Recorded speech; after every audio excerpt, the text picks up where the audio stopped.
안녕하세요, 나무입니다. 오늘도 뛰러 나왔습니다.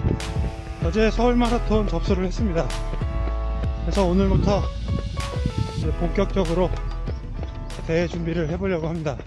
접수를 하기 전서부터도 주말마다 장거리 러닝 하면서 사실상 준비를 해오긴 했는데요.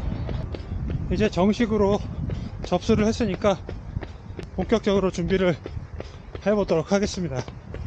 대회 날이 3월 19일인데요 앞으로 한 2달 좀 넘게 남았습니다. 주로 따져보니까 10주 정도 남았더라고요.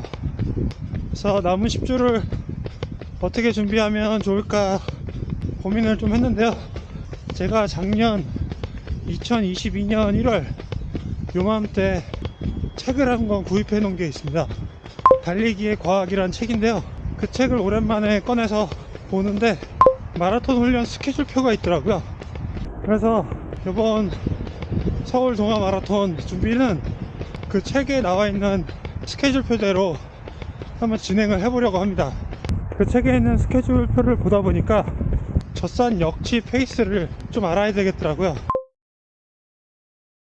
그래서 오늘은 대략적인 저의 젖산 역치 페이스를 좀 확인해 보기 위해서 1시간 달리기를 하고 있습니다.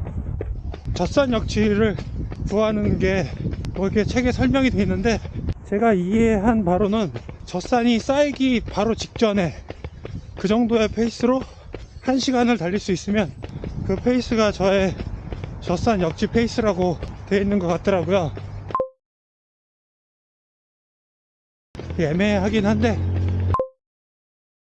책의 내용이 애매하기도 하고 조금 더 젖산 역치에 대해 알고 싶어서 서치를 해봤습니다. 그러던 중에 젖산 역치에 대해 자세히 설명해 놓은 네이버 블로그를 찾았습니다. 정세희 교수라는 블로그인데 젖산 역치에 대해 3편에 걸쳐 포스팅해 놓으셨더라고요.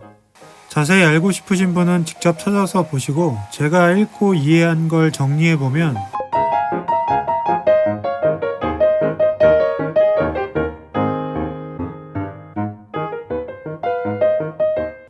젖산은 계속 나오기 때문에 젖산이 쌓이기 시작하는 시점이 아닌 젖산의 분비가 급증하는 중강도에서 고강도로 넘어가는 시점이 젖산 역치라고 할 수 있다는 겁니다.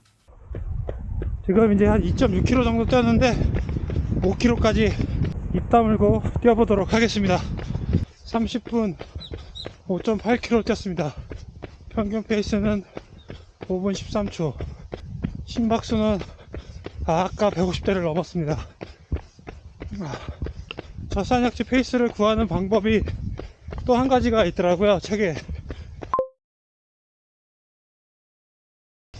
이제 나머지 30분 동안 최대한 열심히 뛰어서 얼마나 뛸 수 있는지 재보도록 하겠습니다.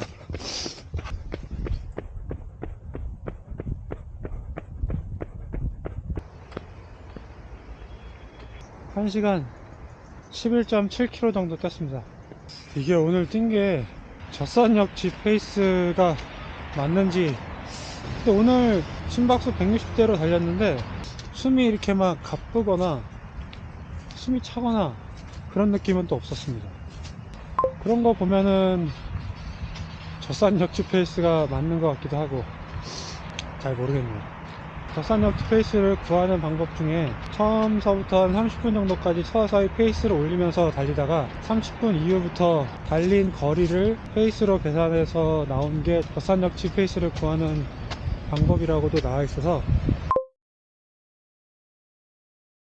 근데 얼추 제가 생각하기에 저는 한 5분 10초에서 20초 사이가 저의 젖산 역치 페이스지 않을까 싶습니다. 일단 한 5분 10초로 잡고 앞으로 훈련에 임하도록 하겠습니다. 자, 그럼 오늘 영상은 여기까지고요. 저는 다음 영상에서 본격적으로 저의 2번째 마라톤 풀코스 훈련 스케줄로 찾아뵙도록 하겠습니다. 시청해주셔서 감사합니다.